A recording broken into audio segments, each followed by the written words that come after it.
Welcome to All Right in Sin City, a podcast about writers and writing in the Windsor-Detroit region. Your podcasters today are Irene Moore Davis, author, educator, and local historian. Sarah Jarvis, former bookseller, publishing rep, and literary festival chair. and me, Kim Conklin, Windsor-based writer and filmmaker.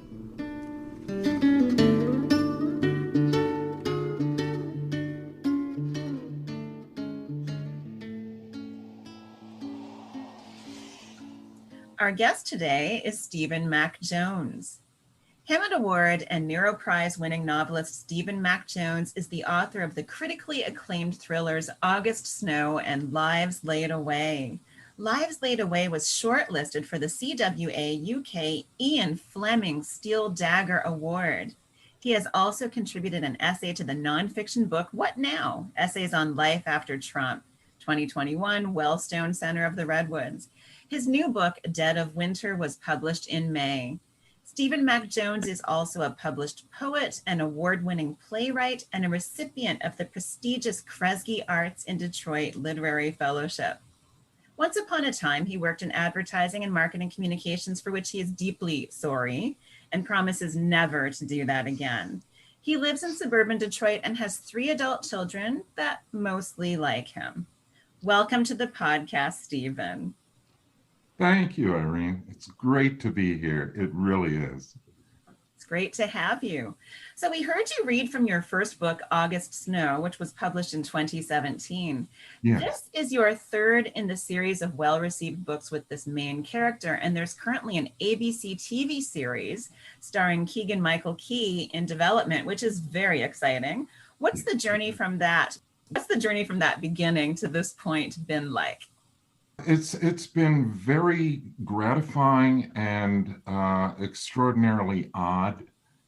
I'm a Midwesterner, so I like things in order and predictable, and nothing about this journey has been predictable. I was genuinely pleased when Soho published the first book, August Snow. I could have died happy right then and there. But suddenly, I have, and this was a couple of years ago, I have my literary agent calling me and saying, do you have time to speak with this producer next week, Tuesday at 2:00? And, since I have nothing to do but, make sure the recycling is sorted, I think I can open up that time for him. So to make a long story short, I had a talk with the initially interested producer twice. And I had seen most of everything this producer had done, film, television, what have you. And I was just stunned by the fact that he was essentially trying to sell me on, joining forces with him. After the second time we talked, he said, well, we'll talk again soon. And I hope you've come to a decision by that time. Well, a couple of times, a couple of weeks passed, a month passed, 2 months passed, and no other phone call. And I had wondered what had happened to Harvey Weinstein. And I think we all know what happened to Harvey Weinstein. Justifiably so, but that's just an example of how weird it's been. Wonderful, trying at times, but strange. The charismatic main character, August Snow, lives a complicated life. By Dead of Winter, he's a decorated ex-Marine with PTSD, an ex-Detroit cop who is now wealthy after a lawsuit with the city. He lives in Mexican Town in the house where he grew up, takes care of people around his neighborhood, and he just happens to get drawn into a multiple murder plot involving ghost houses for international criminals and the CIA. What's it like to be inside this guy's head? I wouldn't go inside this guy's head without a flashlight and a gun. Now, I love August, but I think it would have been, after the first two books, I wanted to take the character deeper. I wanted to find out more about him and increase the risks for him. And I think it would have been disingenuous of me not to address any PTSD issues that he had, because he is a decorated former Marine sniper. And in that life, mistakes were made, and costly mistakes. Thank goodness he had the strength of a good family base, his artist mother and his Detroit cop father. So it was a further exploration of who this guy is, and how he interacts with people. Frankly, he would be happy just to stay at home and flip houses. But good people have intruded on his life. And for that, I think he's grateful. His neighbors. It's told from first person narration. So what's the most fun part as writing with him? God, there's a lot that's really fun, Sarah. Part of it is living a different life through him. He doesn't hesitate, and he knows the law, and he knows what justice is, and he knows that those two things don't often pair up. So as he is living his life now, he can abide by the law, but he can dispense with his own justice. I guess what I get through it is, let's just say that I've never been inclined to violence. I don't own a gun. So for me, it's living vicariously through August, dispensing with what he feels is morally, ethically correct. People around August Snow see him as both the benefactor and the boogeyman. There's a long tradition of detective heroes like Snow, men who step outside the law to fight both organized crime and government corruption. How do you view him in connection with that tradition? How does he play into that bigger storyline? In general, I'll say this, an author that I greatly respected and actually cried when I found out that he had passed was Robert B. Parker and his character of Spencer, and also Jesse Stone and Susie Randall. But mostly I was influenced by Robert Parker, finding humor in very dark places, and also trying my best to explode tropes of the genre. Now, if you're going to write a mystery or a thriller, you're probably going to have utilized some of the time-tested tropes in that genre. But I like to see if I can twist them a little bit to, quite honestly, to amuse myself. And that's where the writing begins, is, trying to inform and entertain and amuse myself. I hope that answers the question. Sometimes I give answers and at the end it's like, what the heck did I just say? What can somebody help me, parse that. But I hope that answers your question. Well, just to follow up a little, why do you think we gravitate toward or maybe even need complicated heroes like August Snow? I think there's a need to find, I think we're always looking for a Superman or Superwoman that we can believe in, that somehow emboldens our own courage, and someone that is fallible, shows the fallibility of our own humanity and rises above the challenge. So I think, regardless of the genre, whether it's high lit or whatever other genres may be, that's what I think people look for. I don't think anybody specifically goes out and says, wow, I want a book full of gun violence and blood. I think they go out and say, well, this sounds like my family, or this sounds like what I wished my family was like. So something that we can find our own sense of humanity in.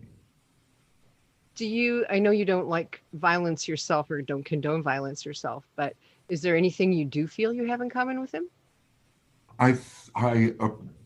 We both appreciate good food, and that's become apparent.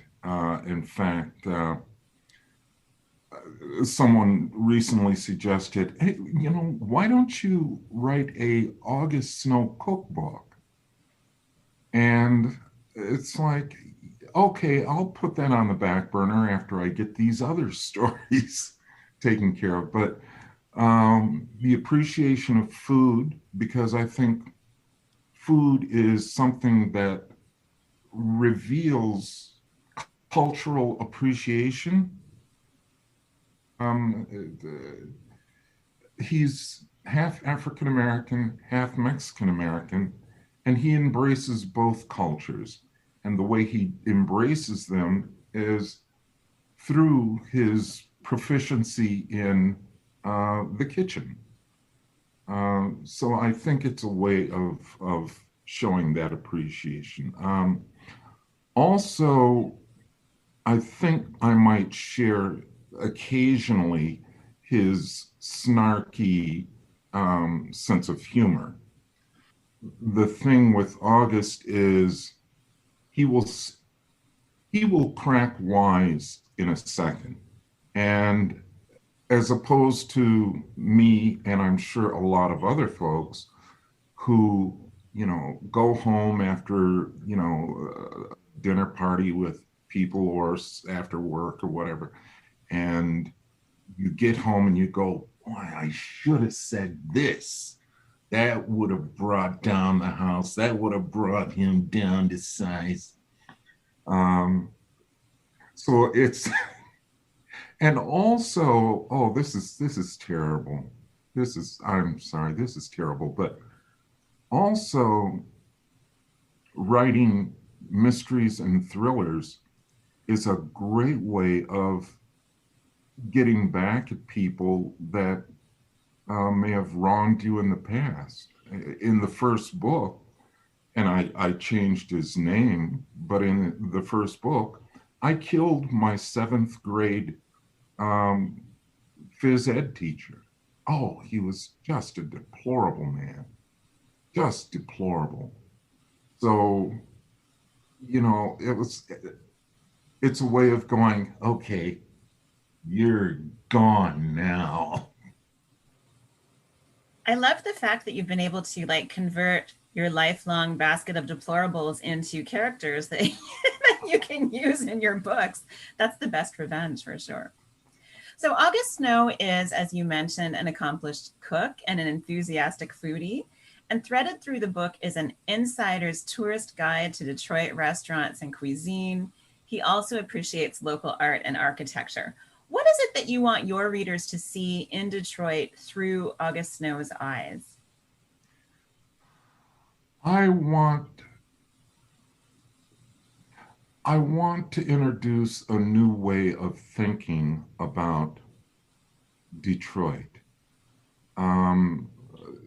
As I'm sure you folks know, the shorthand for Detroit is urban decay, black versus white, and extraordinary poverty, and sparks on an auto assembly line. Now, those four things exist, but there's so much more to this city. And there's so much more, especially now after the emergence from bankruptcy. There's still a long way to go, but there are an extraordinary number of cultures and from around the world. People outside of this area would think, well, I'm going to Detroit. I like Vietnamese food, but all I hear about is conies, so I guess I'll have to do that. Well, we have Vietnamese food here. We have a wonderful Vietnamese population. We have wonderful East Indian and Pakistani populations. So, and all of those cultures live here and thrive here, and especially with artists. It wasn't too long ago that musician and poet Patti Smith said, essentially said, if you're young and an artist, don't come to New York. New York will chew you up. And her suggestion was that they go to Detroit. And it's still going to be a struggle, but artists seem to thrive here. So to answer your question, I want to introduce a new way of thinking about Detroit. What do readers tell you about the way you portray the city? Like, what's their feedback been? The feedback has been incredible. It's just been wonderful, Irene. This was maybe a year and a half, 2 years ago, maybe 2 years ago. I got a letter, an actual letter that was sent to my publisher and then forwarded to me from a university professor at University of Southern California. And she was a native Detroiter. She had been away from Detroit for 40 years, but she was compelled to write me concerning the first 2 books and tell me how much she loved the descriptions of the city and the restaurants and that whole scene. It had a warm familiarity to her, and that's wonderful. That's wonderful to hear. Dead of Winter has a big cast of recurring characters and a fast-moving, complicated plot. How do you manage the character development and plotting processes? Is it planned or is it instinctive? Wow, Sarah, look at the time. I've got to go. No, that question, it really kind of embarrasses me because there's the old question of are you a plotter or a pantser? Yeah, you know that question? Do you fly by the seat of your pants and just make it up as you go along, or do you plot? Or do you have like 12, 15 pages of outline? And I have outlined stories, but I I always seem to lose those notebooks. So generally, my way of writing can be best described as jumping off a cliff backwards at night and hoping, I land on something soft. There are times when, and this is the way it mostly goes, I can write chapter 1, chapter 2, chapter 3, and then chapter 7, chapter 12, chapter 23, and then backfill, which is an inglorious way of describing writing. I mean, It's actually very clear. Yeah. Do you do a lot of that in the editorial process, or do you do it from the front? The editor, I have to put it this way. Even though I apologize for my time in advertising, working in advertising taught me how to write and rewrite again. So there is that discipline. Writing the first draft of a book, or really anything, a poem, what have you, writing that first draft is the art. And for me, the craft comes in rewriting, of going through that first draft and saying, okay, I need more connective tissue here. There's something that I don't need to explain. There's a hole here that needs to be contribute to the story. So the art is really the hard part, getting that first draft done.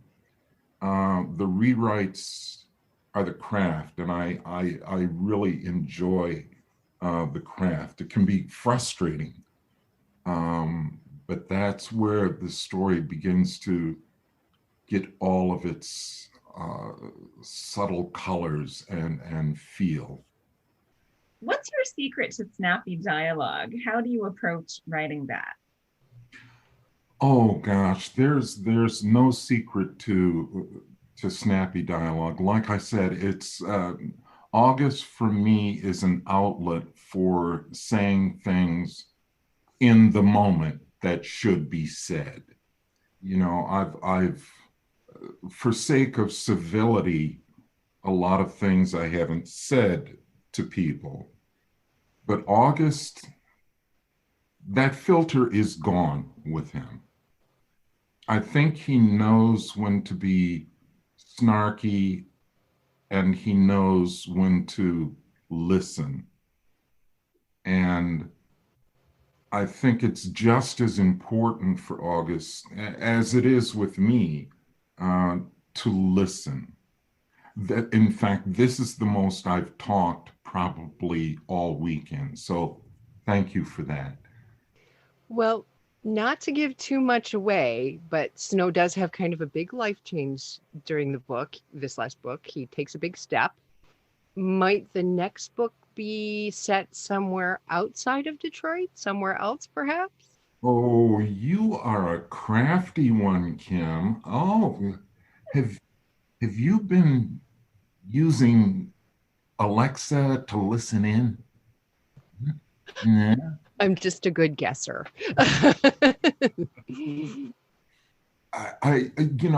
I have to go back to the fact that I'm a Midwesterner. I don't like to talk about things that I'm doing until they're done. That being said, while things could end on this third book, I'm working on the fourth. And it will have, I can promise you that it will have a very different beginning and a very different location at the beginning. How's that?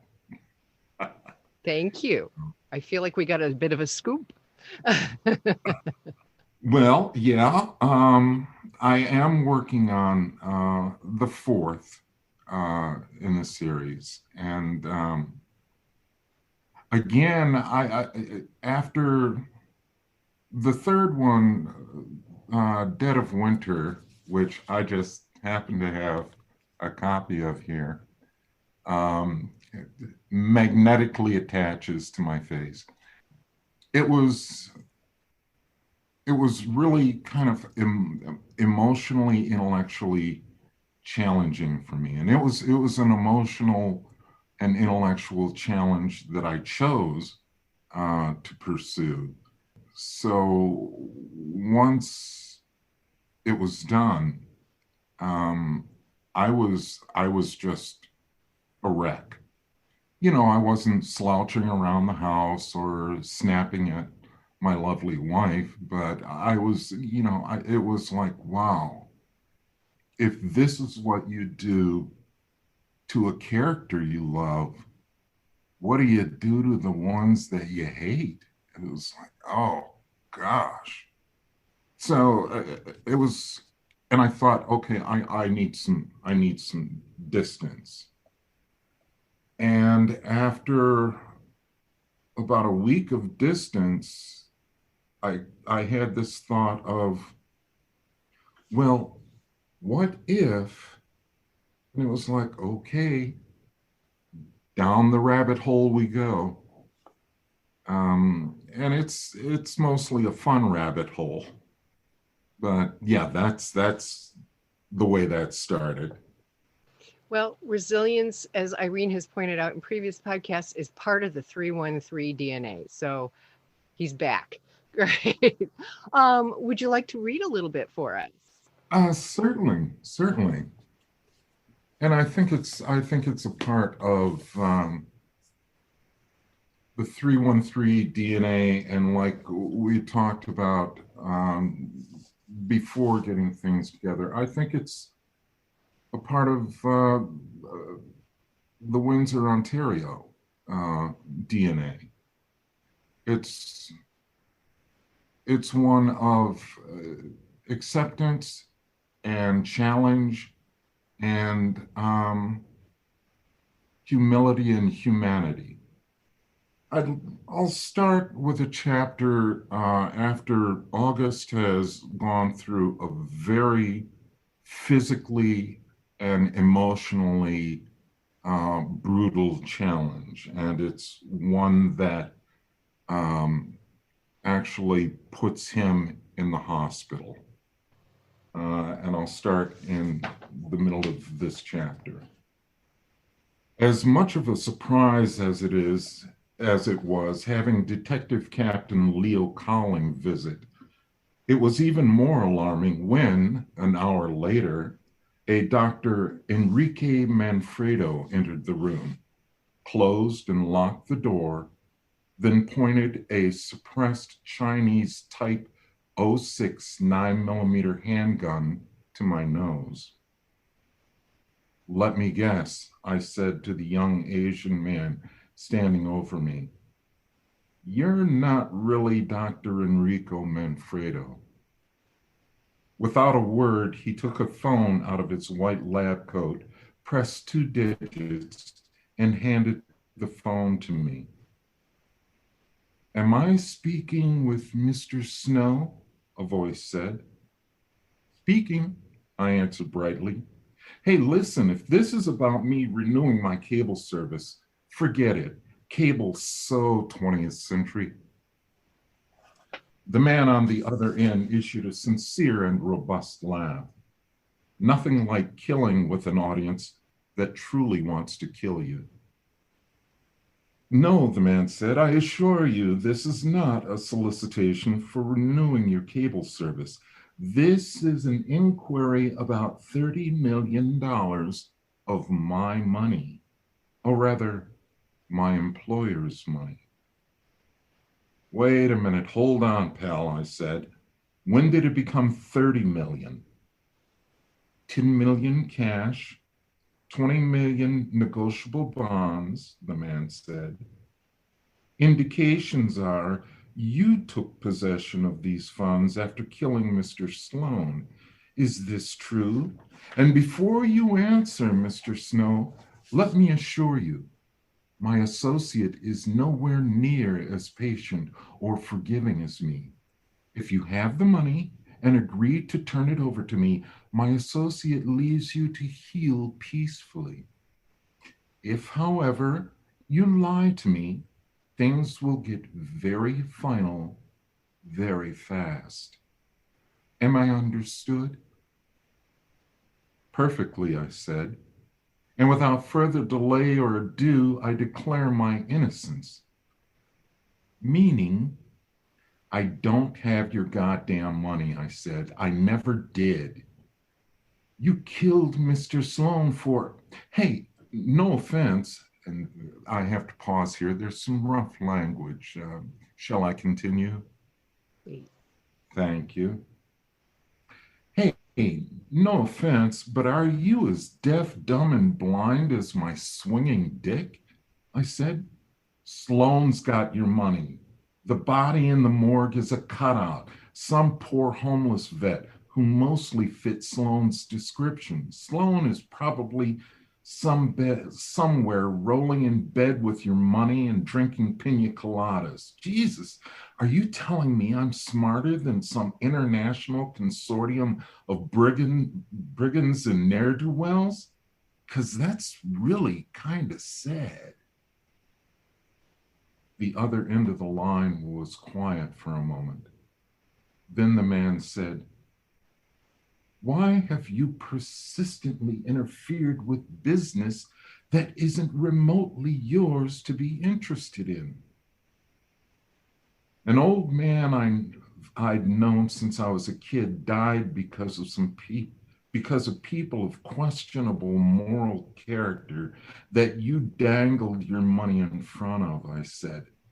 This city, my motherfucking city, has gone through enough shit without you importing rich criminals, building luxury apartments, and cheating tax rolls that already bleed the poor to death.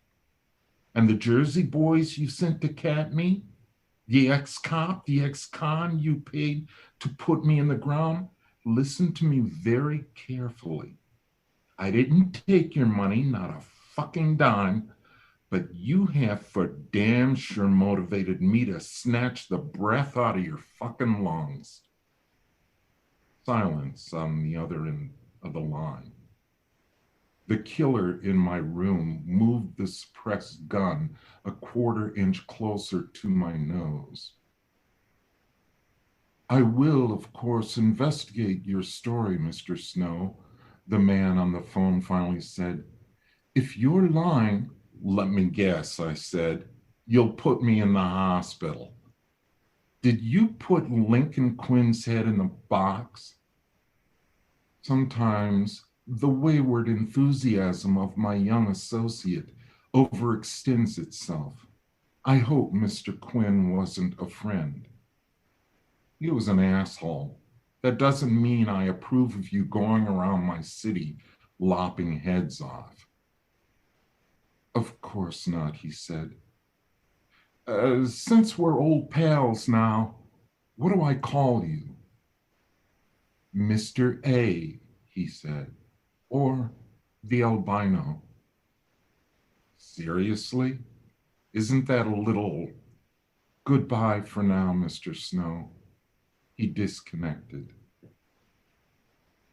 I tossed the phone back to the young Asian man holding the gun on me. He caught the phone. I said, Your mom wants you home no later than 9 and pick up some Rocky Road ice cream on the way. You're not funny at all, the young man said. His accent was Australian, not British. A rookie mistake some folks make. You're just a sad, beat up, beat to shit old punter. Jesus, look at you. And you look like this so-called albino's delivery boy, I said, so fuck off. Slowly, he pressed the suppressed barrel of his 9mm to my forehead for a second or two, smiled, said, trust me, mate, Bob's not your uncle. Be seeing you. Thank you so much for that. It's great fun to hear it again, and it's a wonderful read. Thank you so much for joining us, Stephen Mack Jones. Thank you. And for those who are sensitive to language, such as my 95-year-old mother, I apologize. I think a little language in a mystery novel is expected. I think you're okay. Somehow I can't imagine Agatha Christie saying those words, but well, it was a different time. Yeah, that she did in real life. Those two disappeared. They just didn't put them in writing. Well, this has been a joy. Thank you so much for joining us. Oh my goodness. Thank you, folks. I really appreciate it. Thanks for joining us. Look for more episodes of All Right in Sin City wherever you listen to podcasts, or check out our website, allrightinsincity.com. For information and announcements of new podcasts, sign up to our email list or follow us on Facebook and Twitter.